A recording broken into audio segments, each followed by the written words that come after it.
BNP জেগে উঠেছে, BNP জেগে উঠেছে। যখন ৭১ সালে স্বাধীনতা ঘোষণা করার কেউ ছিল না, তখন শহীদ জিয়া কালো ঘাট বেতার থেকে বলেছিলেন, আমি মেজর জিয়া বলছি বাংলাদেশের স্বাধীনতা ঘোষণা করলাম। যশোরের মানুষ গর্জে উঠেছে, বেগম জিয়াকে আর কারাগারে রাখা যাবে না। আমরা পরাজিত করতে চাই শেখ হাসিনাকে, আমরা পরাজিত করতে চাই ফ্যাসিবাদকে, আমরা পরাজিত করতে চাই স্বৈরাচারকে। এই জায়গায় কোনো আপোষ নাই, কোনো আপোষ নাই। বাংলাদেশ বাংলাদেশের মতো চলবে, অন্যরা ডিকটেট করবে, অন্যদের পরামর্শে চলবে, এটি হবে না, হতে দেওয়া যাবে না।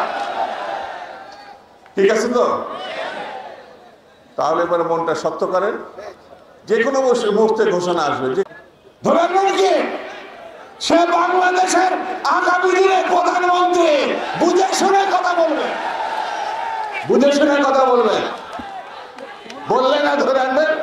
চোর দেখেন না, এই যে আজিজ আজিজ সেনাবাহিনীকে চোর বানাইছেন, পুলিশকে চোর বানাইছেন, এনবিআরকে চোর বানাইছেন। সরকারের চাকরি করে এমন লোককে দেখলে এখন মেয়ে বাপরা আর ওদের সঙ্গে আর বিয়ে দেওয়া যাবে না, সব চোর।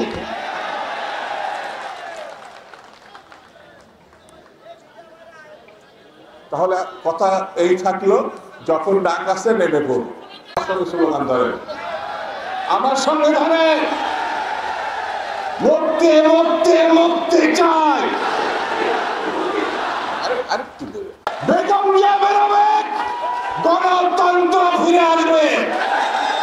বেগম জিয়া জেল থেকে বেরোবে, বাংলাদেশের সত্যিকারের নির্বাচন হবে।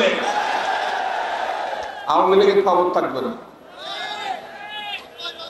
ওই যে 90 আগে আগে কলকাতা বিমানবন্দরে সাংবাদিকদের প্রশ্নের জবাবে শেখ হাসিনা বলেছিল যে বিএনপি নাকি 10টা সিট পাবে। মনে আছে না? মনে আছে?